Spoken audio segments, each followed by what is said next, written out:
Welcome to USA Global TV and Radio, where our mission is to provide education, entertainment, hope, and inspiration.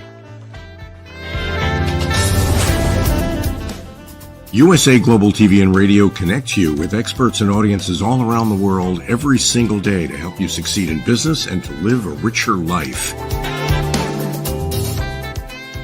Visit us at usaglobaltv.com to learn about career and life-changing training and mentoring programs like the Listening Mentor. Subscribe to our newsletter to stay informed about our special programs and offers. Discover how you can become a guest on one of our shows or a host or producer of a USA Global TV and Radio show of your very own. That's USA Global TV and Radio, where the doctor is always in.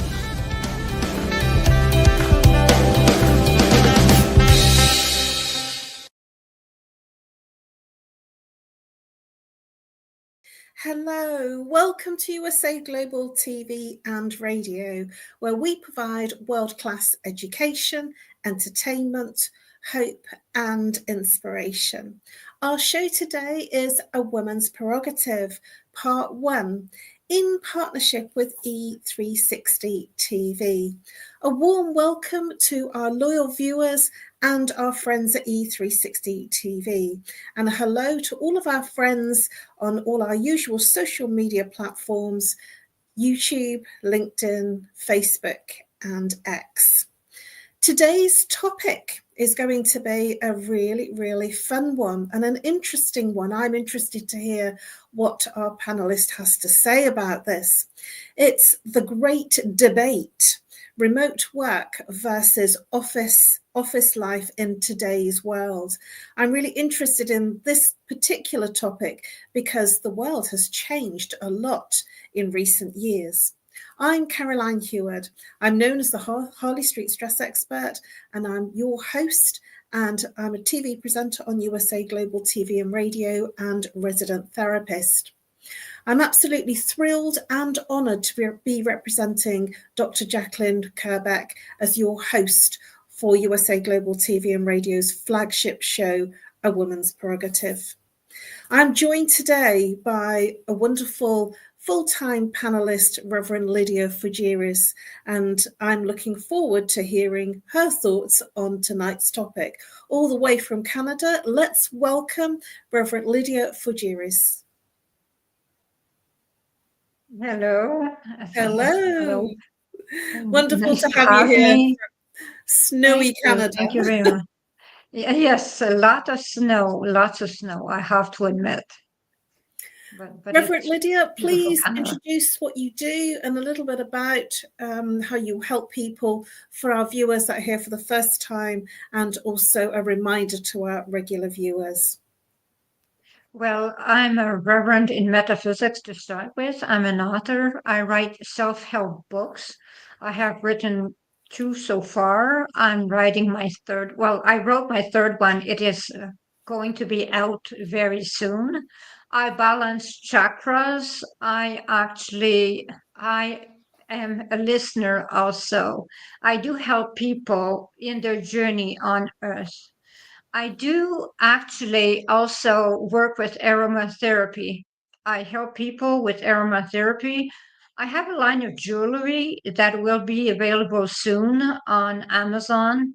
It will be, and I actually help in people to grow in their odyssey on Earth. For the journey is quite difficult, and some people have trouble to adapt. So I do help them because I also am a holistic nurse, a registered nurse, a holistic nurse, but retired. So I still help doing that. Thank you.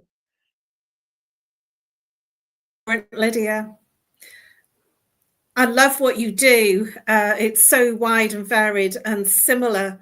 You covering similar things to what I do as well, and it's just wonderful how far you've taken your work, what you do. So for me, I'm known as the Harley Street Stress Expert, and I help people bust their stress. I work with root cause therapy and chakra psychology, and I identify the root cause of what created the very first recognition of that symptom, whether it's physical, emotional, mental, behavioral. So whether it's a physical ache and pain, whether it's mental in terms of anxiety, stress, depression, anger, or whether it's behavioral in terms of affecting and coming up within your relationships, friendships, and professional relationships. I help identify what caused and where it first initiated within your life and break through the pattern, the repeating pattern of what creates your everyday stress, however it appears in your life. I work one-to-one, online and face-to-face, and I also provide lunch and learn educational talks for corporates, online and also face-to-face. I'm doing a face-to-face lunch and learn workshop on Wednesday morning at a corporate in Birmingham, and I'm really looking forward to doing that. So now let's get into our topic, Reverend Lydia. So for you, what's your personal preference? I realize that the kind of work that you do probably is guided from your own perspective of working from home. But what's your personal preference in terms of remote work or office work? And I'm looking at in your past career, whether you preferred working in the office or whether you preferred coming home and working remotely. So what's your thoughts? Or is it a mixture of both? Well, as a registered nurse, I actually had to be at the hospital. And actually, I was really happy to be at the hospital amongst the patients. I was really, really thrilled every single day. It was a great day for me, and I was happy to help. When it became easier to work from the distance from home, actually, it was on Zoom. It was easier to work with patients on Zoom, listening to them, helping them from the distance. And it became a second way of working. I adapted to it after leaving the hospital, and it became easy. And the traffic, actually, you're not in the traffic anymore. So you have more time for your clients because you're not losing 2 hours of your day in traffic. So that is the way I see it, Caroline. Well, I'm not too dissimilar, Reverend Lydia. From my perspective, I've been working from home for quite a long time and also going into Harley Street, so that being office-based or going into companies. And I too would agree with you about the travel.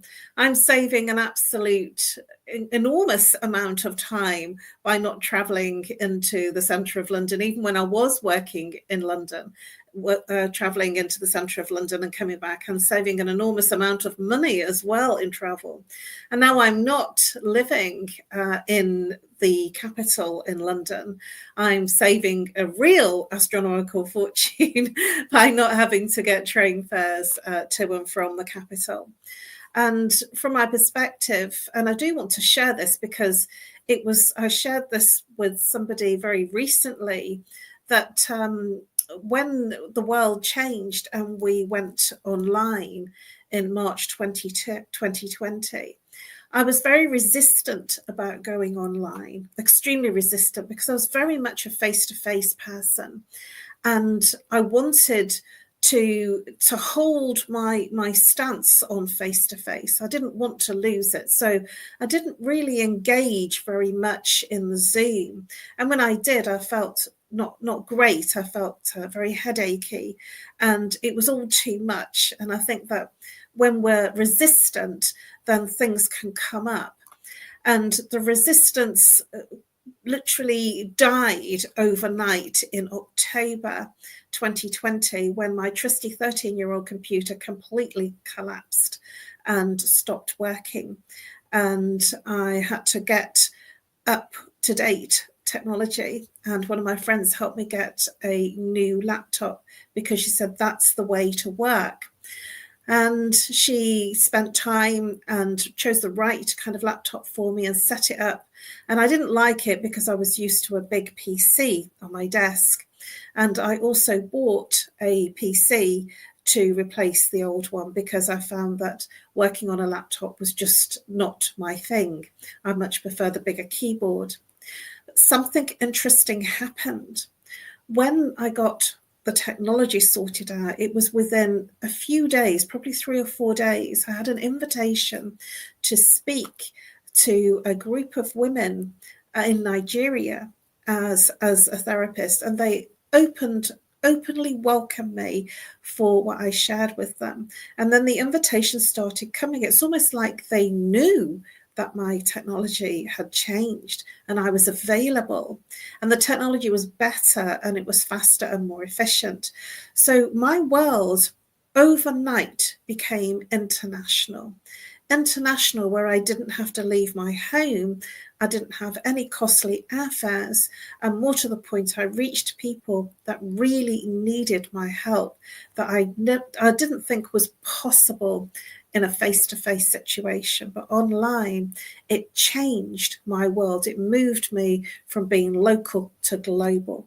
What are your thoughts about what I've just shared with you, Reverend Lydia? Well, I think everything is right. I, for my part, actually had a lot of help from Dr. Jacqueline Kerbeck. She is the one that opened the world to me because I was having conferences with on Zoom and so on. But Dr. Kerbeck, that has Global TV, actually is the one that taught me many ways to actually communicate to others, because Dr. Kerbeck has a lot of knowledge, and she is open to teach to us. So for those that actually want to learn, she is the person to know, actually, because we learn so much by knowing her and being on her shows. We actually know a lot. So she is the one that opened my world because I was not ready. I was not really willing. So for me, it was just Zoom. That was all. But going on television was not really my thing yet. And everything changed. So I was having Zoom conferences, it was fine. But my world really did open because Dr. Kerbeck opened my world. That is the way it was, Catherine. I can attest the same thing, Reverend Lydia, that my world changed from being global in a small way to being global in a large way when I joined Dr. Jacqueline's channel. And I didn't ever think that I was capable and had enough material or content to do live television. I was okay with my one-to-ones and playing small and doing my average talks on stage where I would have a small slot. And they were not that often, there were 3 or 4 times or 5 times a year. And I was comfortable with that. But when the stage work stopped and everything went online, and I was pushed to a place where I was uncomfortable by one of my amazing mentors, Philip Chan, to do my first interview.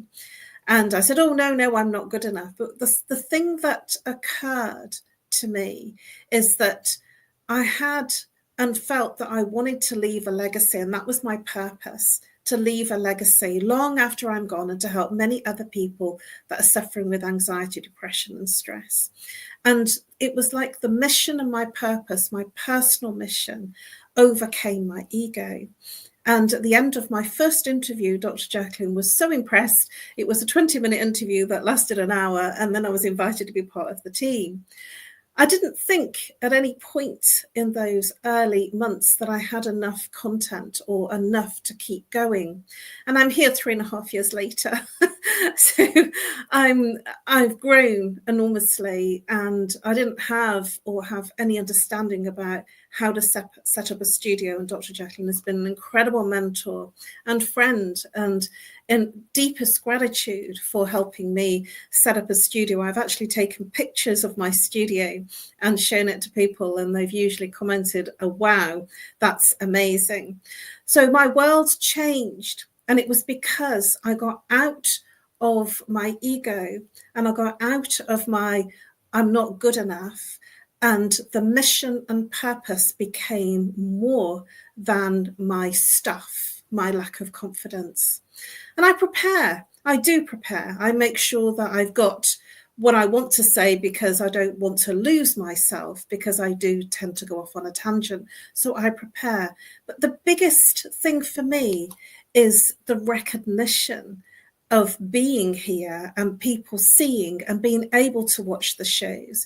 And it will leave a legacy long, long after I'm not of this earthbound place.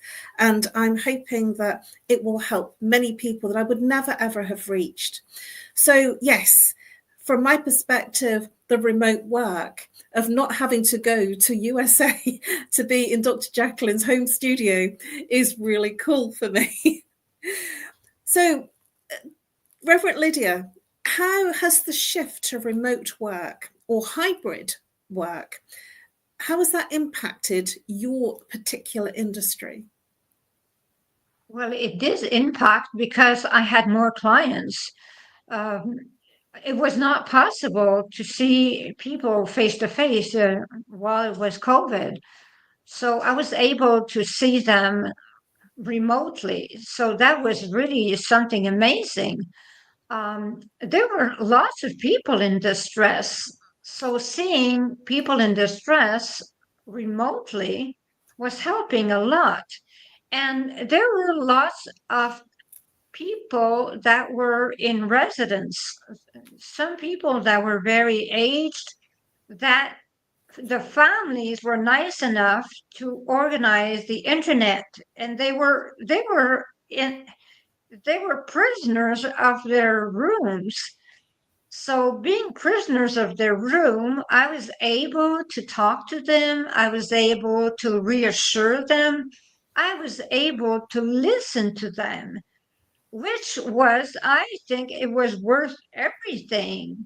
It was easier for them not to go in depression because they had someone that could listen to them. So I did my volunteer work remotely because I believe in volunteer work, and I was doing my volunteer work remotely. So that is the way actually it helped for me. It changed my world, absolutely. So yes, it was great.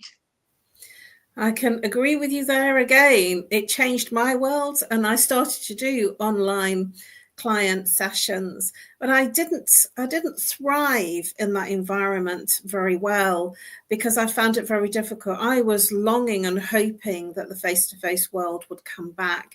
So I didn't thrive at the beginning in that online world, because I'm very much an extrovert and preferred that social and physical interaction. So it was very challenging for me, and that obviously showed up in the early part of moving online. The talks went well, but the individual face-to-face was not so easy for me, because I was still internally wanting that face-to-face to come back.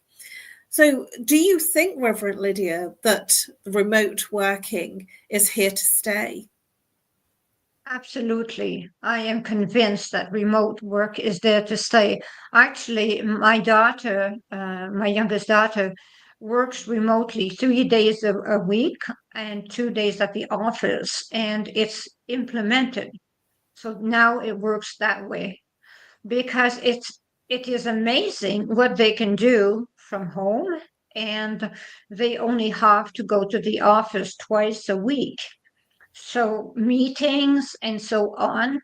So they do so much just from the office. I do everything remotely.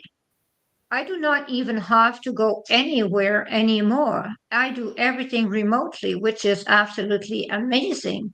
I do not travel anymore at all.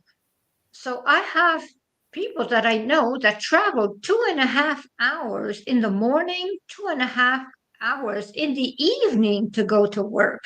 They do that 5 days a week. Can you imagine? You lose 5 hours of your day traveling. When you think about the price of traveling nowadays, this is incredible that we can work in the comfort of our homes. That is how I see it, Caroline. I agree with you on many levels in terms of the cost and the travel. But I do feel that my home now is my office. And for many people that are in families, I mean, we're both very luxurious in the fact that we live alone. But many people that are working remotely and that have families, children, and partners, and they're trying to find space to work. And if both parents are at home working and the children are at home, I just wonder, and it makes me feel very compromised if I was in that position, that it would be very difficult. And I've certainly spoken to a lot of people, certainly in the city particularly, that were just sent home and they had to work from home. And so all of them were working from home. And it was difficult for them to get quiet space. It was difficult for them to concentrate. There was the constant disruptions. And I just wonder whether that was productive personally, because the home then became the office and there was no escape. And I took a lot of calls from people that were severely stressed, unlike yourself and myself, where we work from home. So we can create that space and we haven't got anybody interfering in it. And it was a topic of great stress for many people because they used the office as a getting away. They used the office as a time to chat and a time to have a coffee and socialize and go to the sandwich bar and go to the bar for a drink after work. But all of that stopped. What are your thoughts about what I've just shared in terms of the challenges of people in families working from home, Reverend Lydia?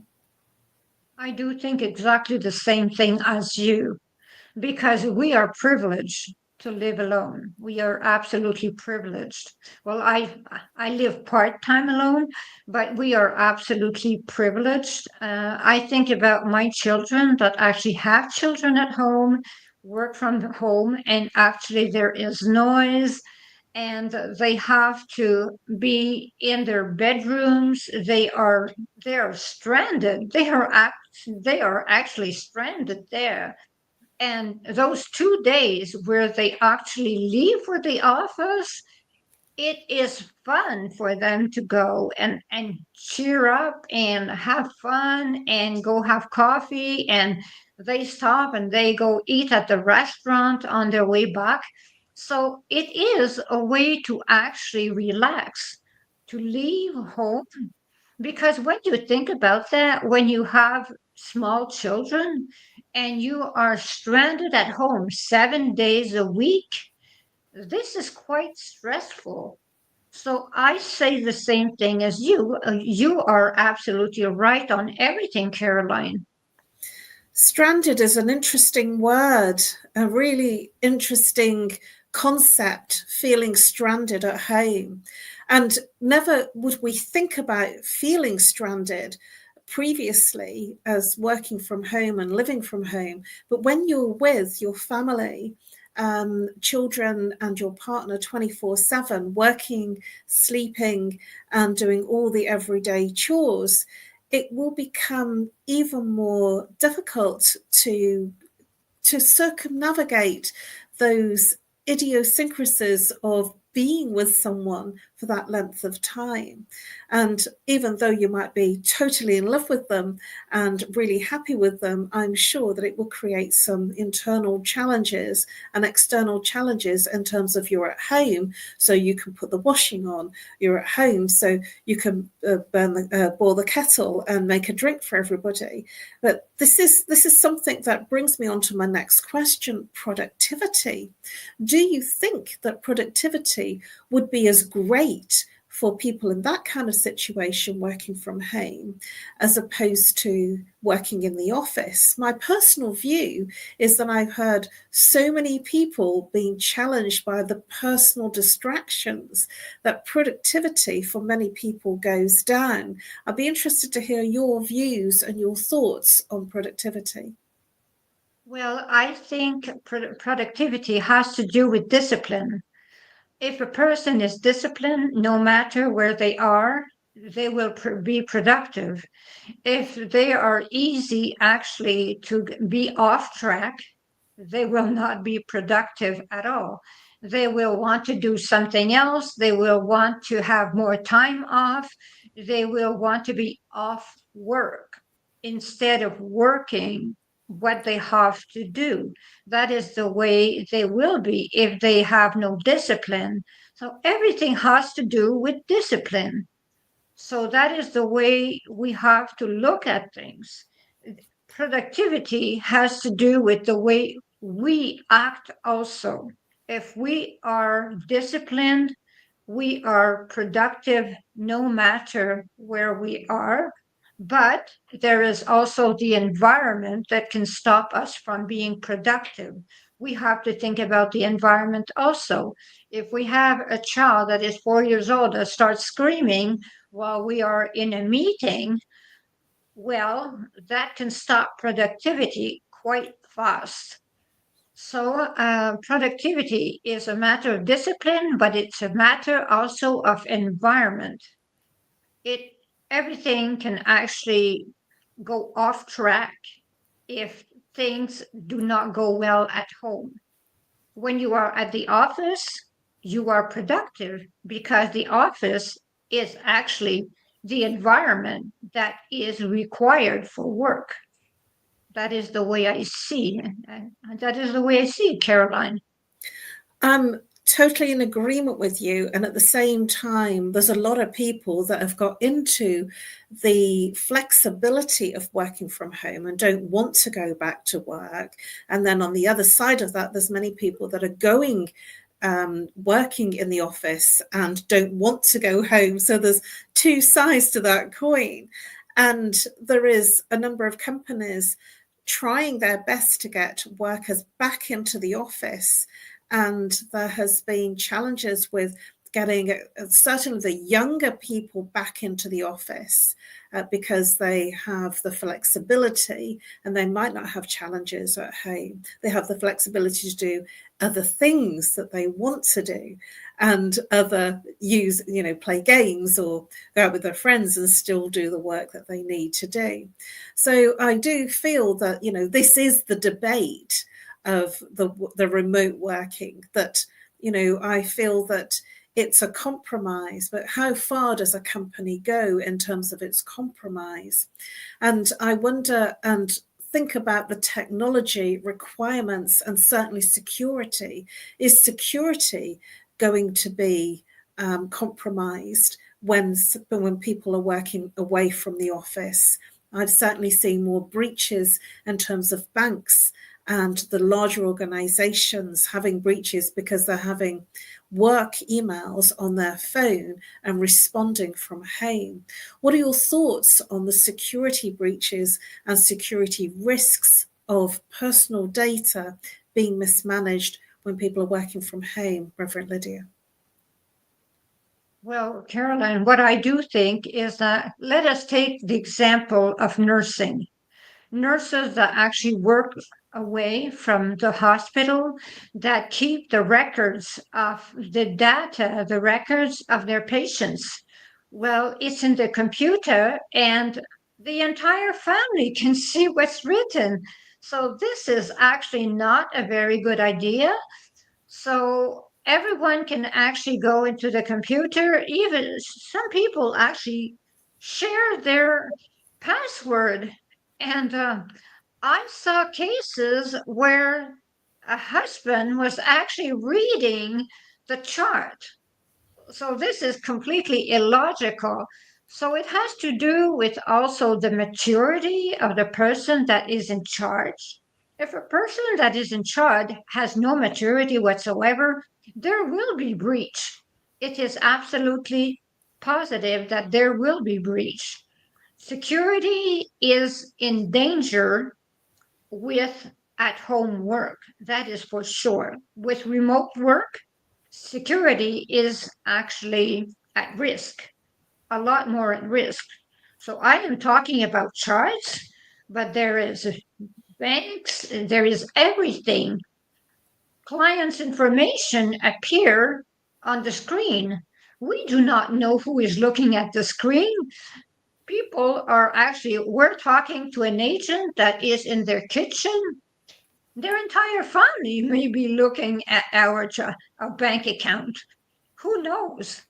The only thing we can do is hope that it is actually not happening. That is the way I see it. So we just have to hope, Caroline. We just have to hope and pray that it is not happening. Well, it's trust, isn't it? Trust of the employee. And this is one of the things, especially with banks, insurance, nursing, patient records, there is very much a drive to have video phone calls from doctors, from the NHS consultants, calling the patients from home and from remote locations. So this is definitely something that I feel that the probably will be some changes in legislation and changes in the way that working from home or remotely and access to private and confidential information. And we're still very early days in that. And this is why there has been a lot of breaches. And that just brings me very quickly, and we're almost at the end of our show. Gosh, that's gone very quickly. But I want to talk about very quickly collaboration and teams. And I've seen and been participating in a number of team calls. And that's where the teams get on to a team meeting. And you just have it's a bit like Zoom, but it's in a company team meeting. I've done a few of those and they felt a little estranged, apart from not having a boardroom a table in the middle of it, and yet it still was productive. It's just a combination of having good boundaries, listening, and being able to hear everything that's being said. And collaboration is collaboration suffering. So we're in our last couple of minutes of the show. So what are your thoughts very quickly, Reverend Lydia, on collaboration and teams and the technology? Well, I do think it's important, actually. Collaboration is really important. And I will make a little joke about that because, when there's a team meeting, there is always donuts and coffee. So you cannot share donuts and coffee when no one is there. So that is the part of having fun.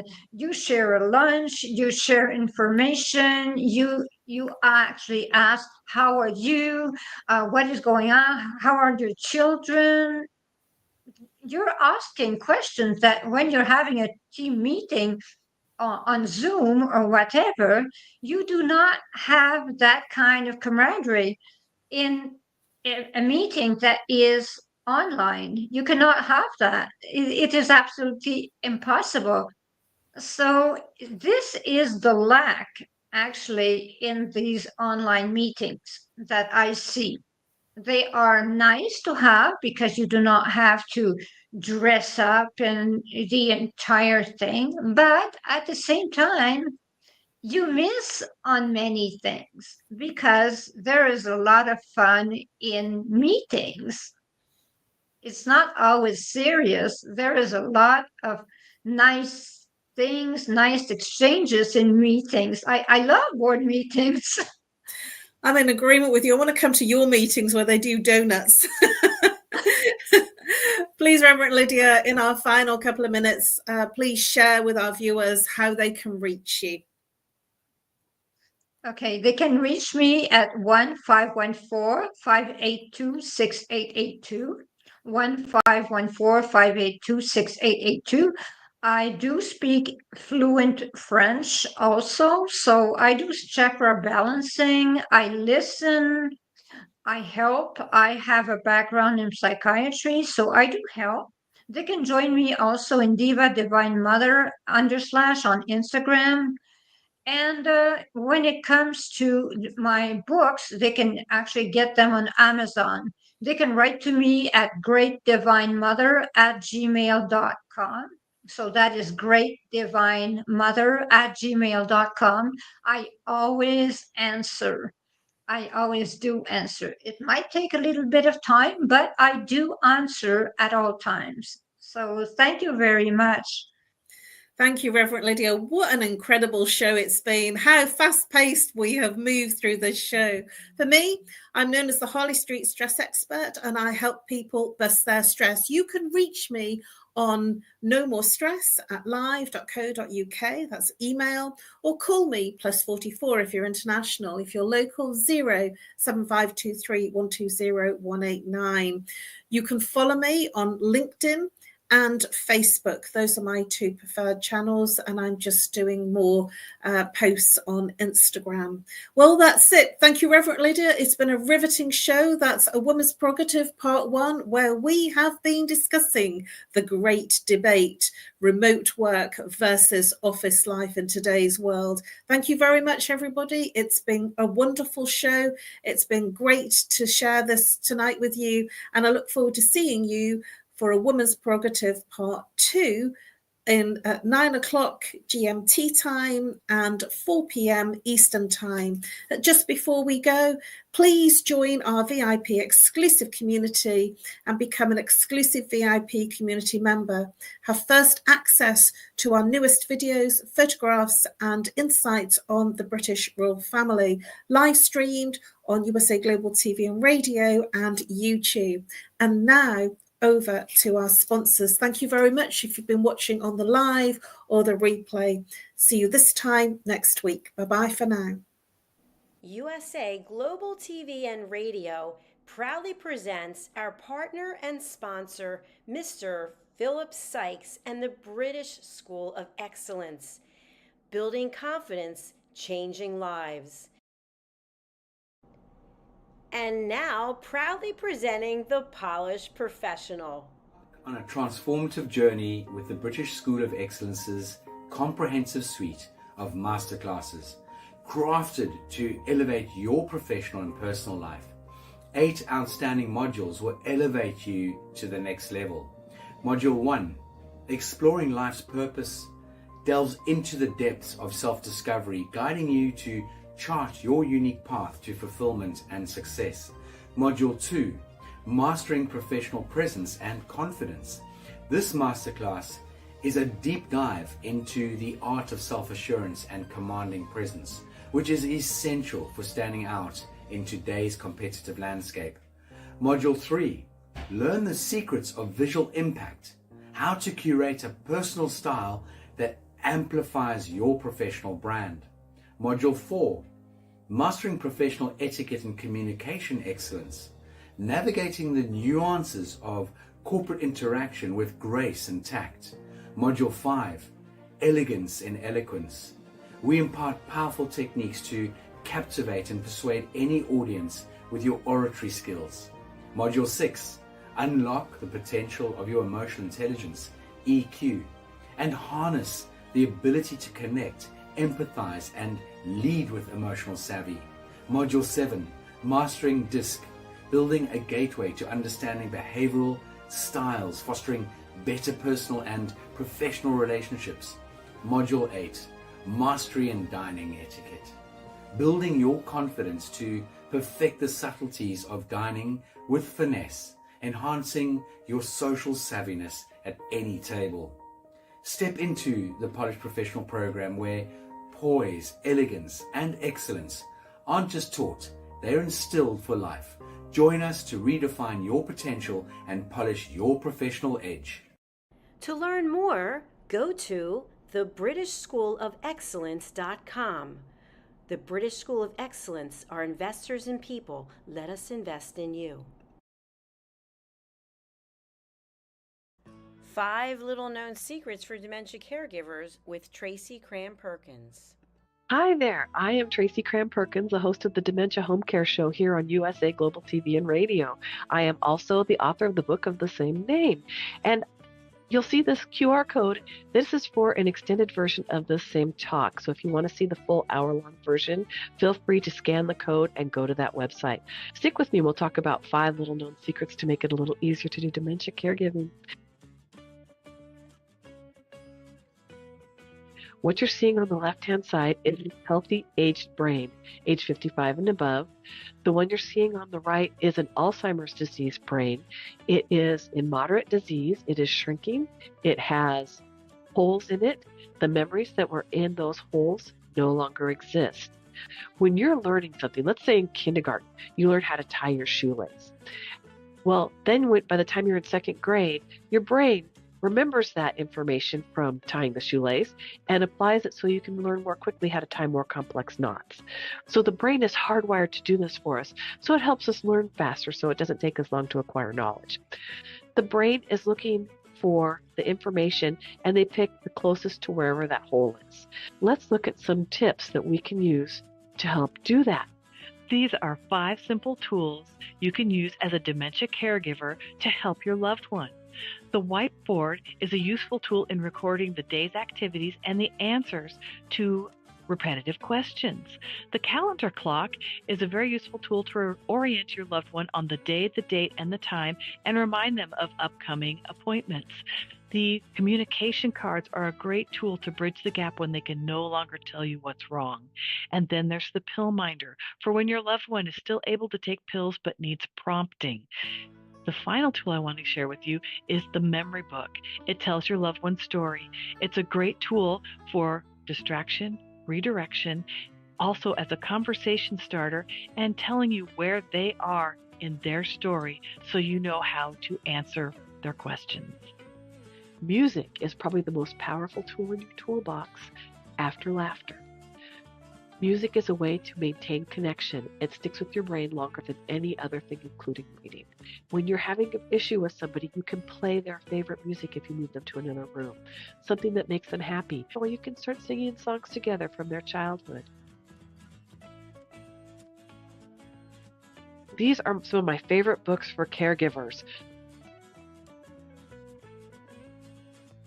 My show airs on the 3rd Tuesday of every month, and you can view past episodes on YouTube.